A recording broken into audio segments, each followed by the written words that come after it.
Have you ever had a friend who's like in a situation and you're obviously the person outside of it and you're like, why is she putting up with that? Like, she needs to leave him. Like, she's done for staying. That was me.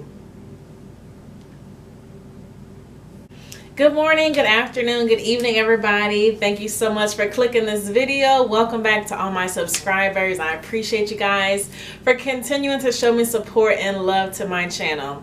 As you can tell from the title of this video, I'll be doing like my first story time, I guess you would say, and just being vulnerable and sharing a part of me that I didn't think I would ever be able to talk about based on I was so embarrassed by it, but I show and tell you guys everything. So I feel like this is a part of my journey with PCOS, with hirsutism, and just me, Shayla, as a person becoming better every single day. So first and foremost, this video is honest, it's true, it's raw. I'll be talking about somebody, but I will not be disclosing his name or anything like that. And if you are watching this video, the gentleman that I'm talking about, I forgive you. It took me a while to think about saying that with everything that happened with us. I wish you well on this earth, and may God give you the desires of your heart in a way. So that's what I have to say about that. So this situation, I wanted to call it an entanglement just to be funny, but it's really not that funny. So I'm trying to still be serious, but sometimes I kind of laugh to kind of get over stuff. So I said that I was in a verbally abusive relationship or situation. So then I was like, well, maybe I'm not. Maybe I'm overthinking, and maybe I'm not really in any abuse because, you know, he wasn't hitting me. So why would I call it verbal abuse? So I Googled, like most people do, what verbal abuse is. And Google says, verbal abuse is the act of forceful criticizing, assaulting, or denouncing another person.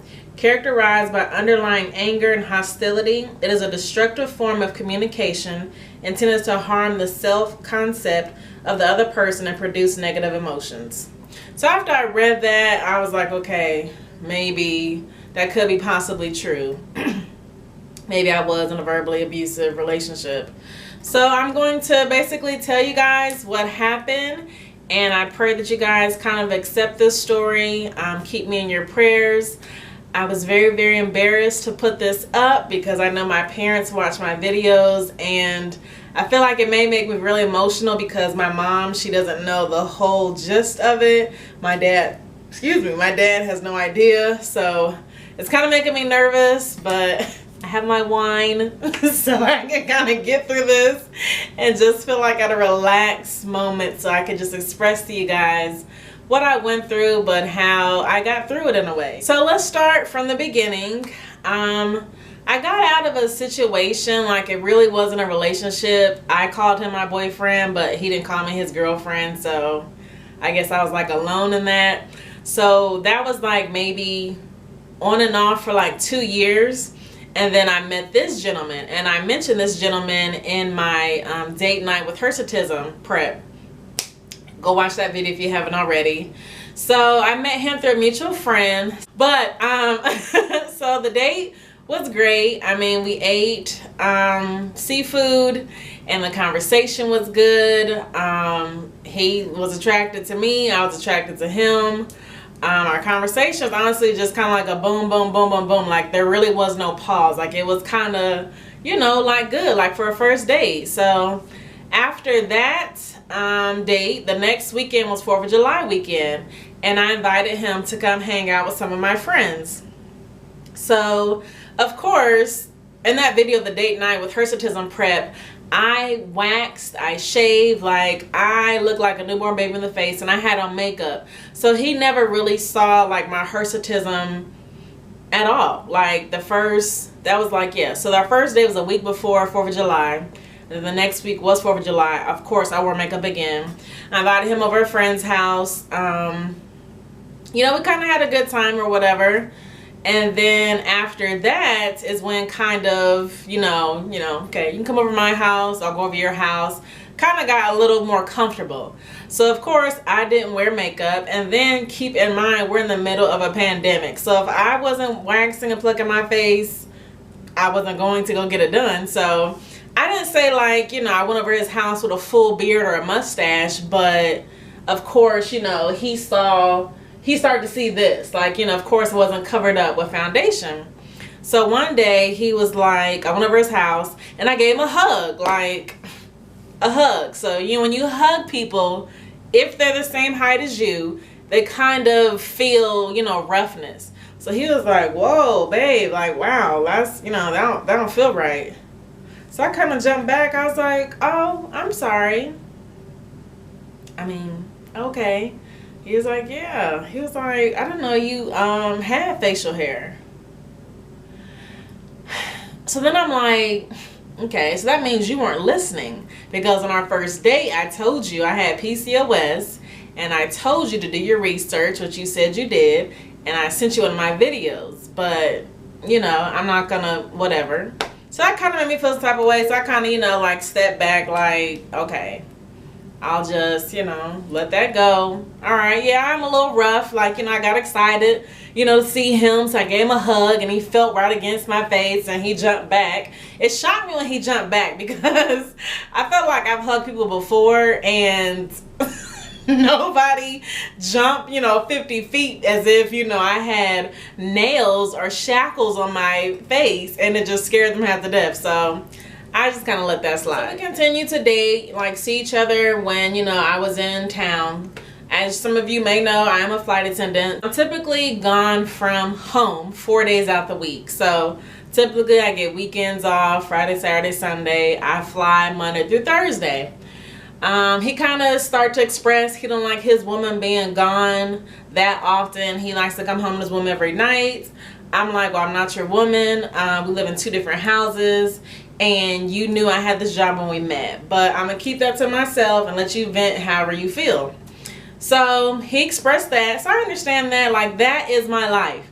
That is my dating life. When I say I'm a flight attendant and then I'm gone 4 days out of the week and you don't call me back, I'm not shocked. I'm not surprised. Because yes, I'm sure you want me to be here every Friday night for happy hour, movie night, night with your friends. I would love to too. But I chose this career. It's my job, pays my bills. So if you can't rock with that, then on to the next. So, I mean, of course, another weekend comes up and I go with him to his family's cookout. And of course, everybody had on masks, but you had masks like, you know, like pulled down. Like everybody had a mask, but it was like under their neck. And I would say maybe I didn't pluck or wax. I mean, well, it wasn't like a full grown beard or nothing, but it was like my dark spots. Like, of course, it's summertime, it's hot July, and then my chest was open too. Like my chest, I hadn't waxed my chest in a while either. So I'm there vibing with his family, having a good time, you know, like, oh, you know, I love family time, I love cookouts, it's summertime, you know, I got somebody I like who likes me, vibing, vibing, vibing. Little did I know that his cousins were talking about me. Not talking about me like, oh, I don't think she's, you know, the right one for you, nothing like that, but yo, your girl has like a full beard, mustache, and she got hair on her chest, like, and they're laughing. But I'm not, you know, I'm oblivious to what's going on because I'm just meeting your family. I don't really know them, but you know, whatever. So we get back to his house and he's like, I don't know how to say this, but why did you come to my family's house without waxing or shaving your face or your chest? So I'm like, why did I come to your family's house? You know, I'm very, very sarcastic, but I'm trying not to be a smart butt. I'm not gonna cuss. So I'm like trying to not be dumb, make him feel belittled as a man. But I'm like, I mean, if they asked me, you know, why I have hair on my chest, I'd have been more than welcome to tell them why I have hair on my chest. So what are you trying to say? And he's like, well, I brought you around my family and they were laughing at you. I said, okay, so what did you say? He's like, I told them that you had a disease and you can't help it. I said, okay, so do you have my back or don't you? He's like, I do, but why couldn't you just get that under control? Like, why did I have to see all that? I said, you just said you had my back, and how come I couldn't get it under control? And it's not a disease, it's a syndrome, it's a hormonal imbalance. Like, I literally thought I broke it down to you where you could understand that, but I'll be more than happy to repeat PCOS, hirsutism, 365, 24/7, all day long if that's what's needed. So, you know, I just like, well, you know, thanks, but yeah, I'm gonna go home because I'm not feeling this vibe. You're obviously upset. You know, I'm gonna leave. So I get a text when I get home, like, I'm so sorry about that, but my family doesn't really know you. I'm still getting to know you. I just kind of thought that you would get that under control. So this was maybe the first sign of me being desperate, I guess you would say. Mind you, like I said, I was kind of dealing with somebody for like 2 years on and off, and I really thought he was the one. So I met this guy. He kind of likes me, but he rubs me the wrong way, but I kind of want somebody, so I'm just gonna keep doing, you know, what we're doing, which I shouldn't have done, but this is just how I was thinking. So I'm the queen of surprises. I love making somebody else feel like the best person in the whole wide world. So one of my love languages that I am proud of is words of affirmation and gifts. Like, I just love showering somebody with gifts to where they're speechless, especially when I'm dating somebody. Like, I want you to post about me, tell your mom, your dad, your sisters, your family about me. I want you to brag about me because of what I did for you. That's just the type of person that I am. So the next day I went to his job, and I know he likes energy drinks, so I went and got like 2 things of Red Bull, Monster, and something else. And then I went to the Dollar Tree and got a balloon with a smiley face on it. Real cheesy, but I'm smiling. And you got some energy drinks, and I'm bringing enough for all your coworkers. So I go up to his job. He has no idea what's coming. I brought that. All his coworkers are so excited. Oh, he's gonna love that, blah blah blah. So I see him, and he's like, okay, you know, thank you, I really appreciate it, that was so nice of you, blah blah blah. And he was like, we'll talk, you know, after I get off work. So I'm starting to feel like the night before you belittled me. I come to your job surprise and, you know, bring you stuff trying to make up, and you still not really, you know, accepting this gift that I got you. So I'm like, whatever, okay, cool. So he gets off work, we talk, and he's like, I've never been with a woman who has something that you have and she don't do nothing about it. He was like, my family's talking about you, my coworkers saw you, like, what am I supposed to say to them? What are you supposed to say to them? I said, last week you said you had my back. So I mean, having my back would tell them, like, look, this is somebody that I'm talking to, that I really think she's dope. She does have something that's making her grow facial hair, but it's out of her control. So if it's something to say, you know, you want to ask her, you know, how she's dealing with it, ask her. But y'all not going to talk about my girl behind her back, blah, blah. You know, like, really stand up for me. But I wasn't expecting that because you and I just met. So, you know, whatever. So as the weeks go on, I'm kind of pulling away, but then again, I feel like I was in that moment of I really kind of wanted somebody to get over the guy that I was with for 2 years on. God dog. The guy that I was with for 2 years on and off, like, I'm trying to get over him, and this man was a rebound, but I wasn't going to tell myself that because I really like him and he really likes me, and, you know, we kind of are vibing. And I had just got a new car, and I had a couple other financial things that I was kind of struggling with, but not like, you know, struggling, but it was making me work more than I wanted to. So he knew that. So he was like, you know, let me help you out financially, you know, do what you have to do, and just so I can see you more. So I'm like, okay, cool, like, you know, that'll work. I won't work so much, and you're gonna help me out financially. That works both ways. So it was almost like it was beginning to be, I was always at his house. I was always trying to do stuff to make him happy, but at the same time, I would come over his house, and, you know, you open the door. If somebody comes over your house, you open the door, you smile. Like, I just don't understand if, you know, you get a text like, I'm on the way, I can't wait to see you, hello beautiful, and you open the door and he would look at me like, Shay, why didn't you come in? And I'm standing there like, hi, I'm so excited to see you. I miss you so much. I thought about you my whole 4-day trip. As soon as I landed, I was coming right over your house. What's for dinner? What would you like? Do you want to do something? That was my attitude. But his attitude was looking at my face and being in such disgust. Like, and I told him, I said, you look at me as if I am a disgusting monster. And he was like, I just don't understand why you just won't get it, why you won't get it together. Like, he was like, here's some money, go get it waxed. Like, why do I have to keep looking at that?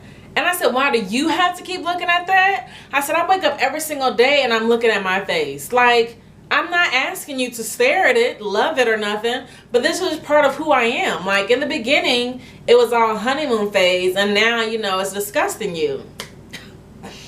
Oh.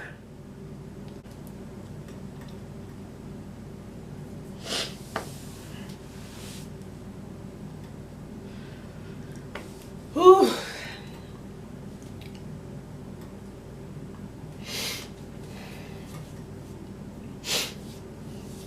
I think that's what makes it so hard about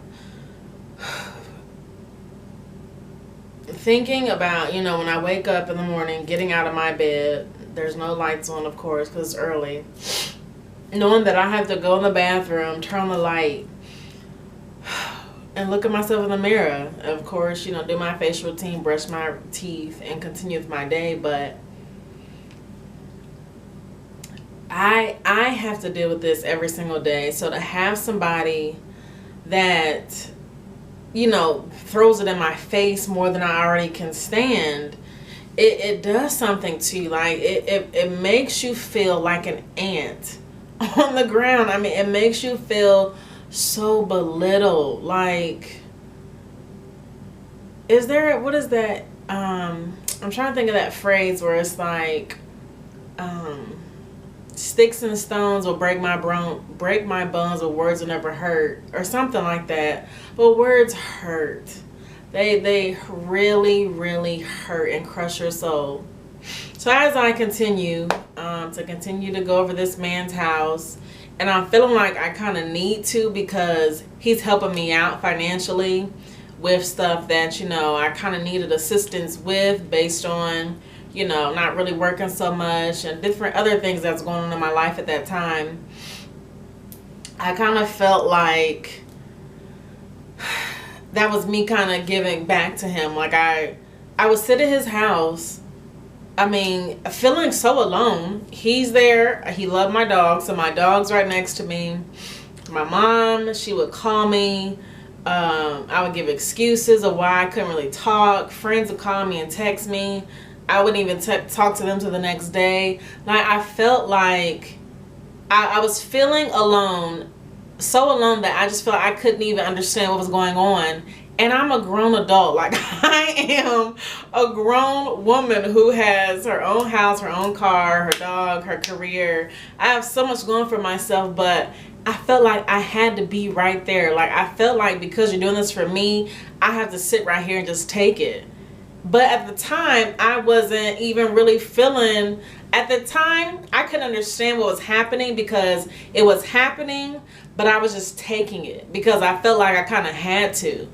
But if you knew how I was raised, I should have ran out of his house when, you know, back in July 4th weekend, or, you know, I was at his family's cookout. Like, I should have never even turned back. I should never even returned a call, a text. But I felt like I had to, because you were doing XYZ for me. So as we continued to go on dates and stuff, and he would see, I would sit at his house. I sat at his house one night and I just started crying. Like, I feel like I'm a tough person. Like, I feel like I'm not emotional. Obviously I'm crying, but I feel like I'm such a tough person that I can take a lot of things, but I feel like out of anything, words I can't take. Like, I told him the last time we talked, I said, you probably could have hit me by a car. I would have healed and forgave you, but your words are messing me up. Like, you have no idea Like, words, I eat, breathe, and sleep on people's words. I remember the first guy that called me a bitch. Like, I remember the first time friends in middle school or high school made fun of me. Like, I remember so much, and it's based on your actions and what you say that it sticks with somebody. So as we continue to talk, I think I was like at one of my overnights as I was flying on a trip, and he was like, I just got to tell you that I don't think I can be with somebody who doesn't respect me enough to wax or shave her face when I ask her to. I'm trying to buy utensils for you to take care of your face, and you're just not doing it. And it broke me down to where I'm like, okay, I can't take this anymore. Like, I feel like every conversation we're having is about my facial hair, my body hair. I'm not asking you to love it or accept it, but you made me feel like that you could accept it. And he was like, in the beginning, you know, especially on our first date, I didn't see none of this SHIT. And I'm like, what? You didn't see none of it? I said, because I waxed and plucked and I had on makeup. I said, I'm not wearing makeup every single day either. That's just not me. Like, I was trying to be cute. I was feeling myself because it's my first time meeting you. And now you're degrading, calling my stuff SHIT? So I'm like, okay, you know what? You know, this is getting to the point where this is it. Like, I just can't take this anymore. At work, I wasn't smiling, I wasn't laughing, I wasn't really engaging with the customers. At home, my dog even knew that I would just sleep. If I was not at his house, I was at my house just sleeping. Like, I almost felt like sleep was like, okay, let me just shut down and wake up and start over and try again. But I kept failing. Like, I kept going over there. Like, I kept responding to his calls. I kept responding to his texts because I felt like I almost had to. So as I continued to talk to him, he would send me Amazon links of razors, shavers, clippers, send me different waxing companies in Charlotte that I could go to, he would pay for. And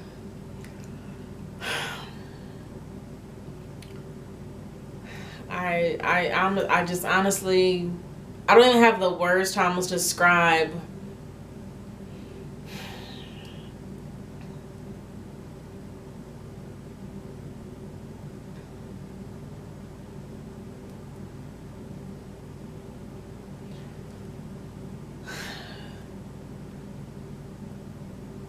he made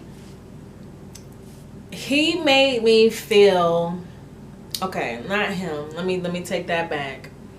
His words made me feel that this was it for me. So if he and I stopped dating, why would anybody else want to talk to me? Why would I try to get to know somebody else when the first date I wear makeup and then the next couple of times I don't wear makeup? So, you know, you're seeing it, the facial hair, the chest hair. You know, why would anybody else want to go through that? So that made me feel like, why would I even try to talk to somebody else?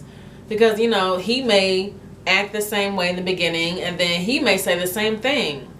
So just honestly, just made me just feel just very, very depressed. Like, eating, I was just eating anything that put me to sleep. Sweets, if I eat a lot of candy or cakes or brownies, I go straight to sleep. So it's not funny at all, but it was just like I was trying to get through that day because I'm such a upgoing, positive, happy person, and he would belittle me. And the next day I wake up to text messages sending him like, hi, good morning. I hope you have a great day at work. You are a strong black man. You have so much going for you in your life. You know, may God continue to bless you, protect you, and watch over you. Watch over you. And, you know, I wouldn't get nothing back. So I'm like, okay, you know, well, I know when he gets off work, I'll FaceTime him. You know, I'm FaceTiming him. So, you know, I'm all excited because, you know, I'm FaceTiming him. And he would answer the FaceTime like, what's up? And I'll be like, hey, you went to work and you didn't put on no makeup so your customers see your facial hair like that? It's almost like you're up here like jamming, and then somebody just knocks out the sound, knocks out the light. Somebody just knocks out the whole world, because you drop. It's almost like you're in the sky, somebody pushes you out of a plane. I mean, it makes you feel so low to the ground, because it's like, aren't you happy to be alive today? That you have all your working limbs, that you have somebody like me who continues to try to show you love. So, well, I grew up in a family where my parents, very strong Christian people, they shower each other every single day with unconditional love. So I almost felt like I was trying to, okay, side note, he's 10 years older than me. So I felt like I was trying to crush down his negativity with unconditional love, because this is all I know. When somebody slaps you in the face, you turn to the other cheek, let them slap you on the other face. You let them slap the other cheek. Like I felt like you kind of have to take some stuff before it gets better. But it's just it was never positive being around him. It was never positive talking to him, texting him, FaceTiming him. I felt like I was at a funeral. Like, I felt like I was pulling so much out of him for him to talk to me, to look at me. So then my stupid self tried to start wearing makeup over the facial hair. And he says, well, I see that you still haven't waxed or plucked your face, Shayla. Like, why is it so hard for you to go get that done? Like, here's the money. Like, I'm sending you money. It's not about the money. Because you keep saying that, it's making me feel like I just can't do this. I don't want to do this. Like, I feel like because you don't know that this is something that I see every single day of my life. When I'm taking selfies, if I'm looking in the mirror, if I'm meeting people and I see them looking around, my face and not in my eyes, I'm dealing with this every single day. So for you to keep throwing in my face, I mean, what do you want me to say? What do you want me to do? Because I'm still trying to cope with this. So even for you guys, like, it was the beginning, it was what, July, August. So all of August I was going through this, and I wasn't really posting on social media. I wasn't doing any videos. I had no inspiration. I was trying to think of how can I sit here and encourage you ladies, and I can't even get myself out of this. How is that helping anybody? Because I feel like I'm helpless, but at the same time, nobody knew what I was going through. So there's this cute little button on phones nowadays called block. I finally blocked him, and it felt good to do that. Like, I should have did it a long time ago, but when you're in something, it's hard to see what you're doing to yourself mentally, physically, emotionally. And then when you're seeing yourself out of it, like, when I watch this video, I'm gonna be like, why did I stay? What made me? I didn't have to. Like, there was nothing about that man that made me have to stay with him. I told him in the beginning, I don't think you're my husband, excuse me, but we can kind of walk this walk. But there was just no reason for me to stay in the situation. I was so embarrassed to tell any friends, to tell my family, and I'm very close with a lot of my friends and my family members. So to conclude this video, to all my sisters that struggle with PCOS or hirsutism, or any sisters or brothers that watch this channel and you're in a situation where you are not being uplifted, loved, encouraged, inspired, anything that makes you feel like you could stand on their shoulders and scream that I'm the best person in the world, why are you in it? Like, I feel like you almost have to ask yourselves why. I don't know what it was, but one time when I was at his house, I think it was the last time I was at his house, and I always took my dog over there because he loved my dog, and we were driving home, and I parked in front of my house, and I had my keys, and I was like, Shayla, why? You're not living with this man. You don't see yourself, in the future with him. Everything in front of you is yours. His name's not on one thing in my house. Like, he bought me food and materialistic things that I could throw away, but everything I have is mine. So why am I staying with somebody that's not even my husband? I almost feel like that was my wake-up call, because I drove home so fast. I couldn't even tell you how fast I got home just to get away from it. Just to come home, listen to any inspirational music, just something that made me happy, because I was just so unhappy. And to anybody who goes through something, I would just say, just ask yourself that question, why am I in this? How is it benefiting me? Because I am strong, I am beautiful, I am independent, I am victorious. I am a God-fearing woman that knows that God is going to take care of me. So I shouldn't have to be with somebody who belittles me because he's materialistically taking care of me or helping me out. I should never put myself that low to be with anybody because they're not worth it. And I know my worth. So why am I going through that? So to end this video, I really do hope it was, in a way, a lesson learned from somebody. If you're going through something or you feel like you're going through something, get out, run, do not text, do not call back, block, like do whatever you have to do, because at the end of the day, if you're not happy, what's the point of living? Like, we have one life to live. I don't believe that I'm gonna die and come back a butterfly or a dog or something and try to live life again. I think this is the one life that I have, so I'm gonna live it to the best ability that I do have. And at the end of the day, like, God is my man. Like, he's the only one that I have to worry about pleasing, the only one that's going to take care of me. So I just feel like in 2020, so much happened that this was like my last lesson that I needed to learn, that I need to lean on God.